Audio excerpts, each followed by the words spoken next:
નમસ્તે મિત્રો, હું જિજ્ઞેશભાઈ અને પાલભાઈ અમે રાજકોટમાં છીએ.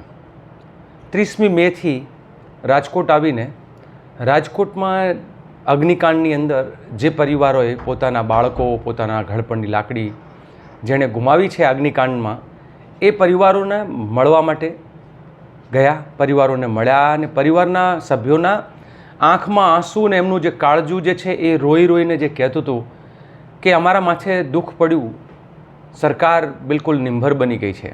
આ સરકાર જે રીતે દુઃખી પરિવારોના સભ્યોના આંસુ લૂછવા જોઈએ એના બદલે મજાક કરી રહી છે.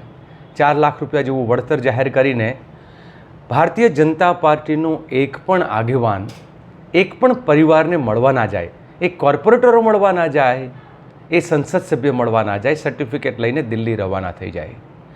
એ ભારતના ગૃહમંત્રી રાજકોટની મુલાકાતે ઇન્ટરનેશનલ એરપોર્ટ ઉપર મિટિંગો કરે અને બારોબાર રવાના થાય, પરિવારોની ખબર સુદ્ધા ના લે. આવા નિંભર, અસંવેદનશીલ અને આમ જોવા જાય તો જે મૃદુ અને મક્કમની વાત કરતા, પરંતુ સંપૂર્ણપણે નિષ્ઠુર, નિર્હૃદય શાસકો જે આજે ભ્રષ્ટ બન્યા છે, આમ કહીએ તો લુચ્ચાઈ ઉપર ઉતરી આવ્યા છે. આવા શાસકોના કારણે અધિકારીઓ, પદાધિકારીઓ એ ભ્રષ્ટાચારમાં એવા રત બન્યા છે કે જાણે એમને સત્તાનો નશો ચડ્યો છે. આ સત્તાના નશામાં એ દુઃખી પરિવારોની ખબર પૂછવાના બદલે, સાંત્વના આપવાના બદલે અટ્ટહાસ્ય કરતા ધારાસભ્યો જોવા મળે છે. આ બધું જ જોતાં એવું લાગે છે કે ગુજરાતમાં ન્યાય મળવો મુશ્કેલ છે.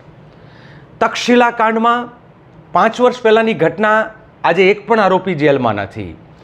મોરબીમાં ઝૂલતા પુલની ઘટનામાં એક પણ આરોપી આજે જેલમાં નથી. ના વડોદરાના હરણીકાંડમાં, ના બોટાદના લઠ્ઠા કાંડમાં.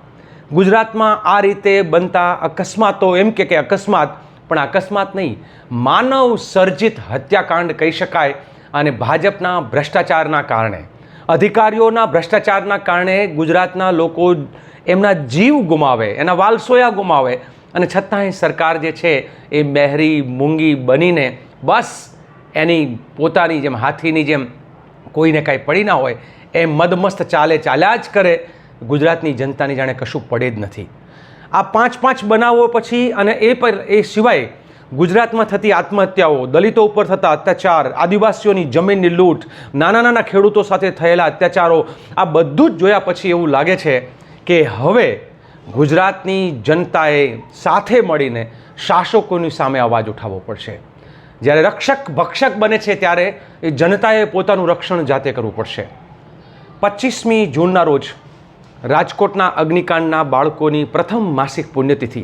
આ પ્રથમ માસિક પુણ્યતિથિએ રાજકોટના ખૂબ લોકોએ એમ કહ્યું કે આ વખતે રાજકોટ સ્વયંભૂ બંધ કરીને શ્રદ્ધાંજલિ પાઠવીએ અને ન્યાયની લડાઈમાં અમારો સહયોગ આપીએ. 2 હાથ જોડીને, હું એક કોંગ્રેસના નેતા તરીકે નહીં, પણ ગુજરાતના નાગરિક તરીકે, ભારતના નાગરિક તરીકે, એક આમ વ્યક્તિ તરીકે, એક મારામાં થોડીક પણ માનવતાનો અંશ જીવતો છે, એ જીવતા માનવતાના અંશની મને પણ ખાતરી થાય એના માટે અમે સૌ સ્વયંભૂ રાજકોટ બંધ કરવા માટે અત્યારે અહીંયા રાજકોટમાં ધામા નાખ્યા છે. પરિવારોને મળીએ છીએ.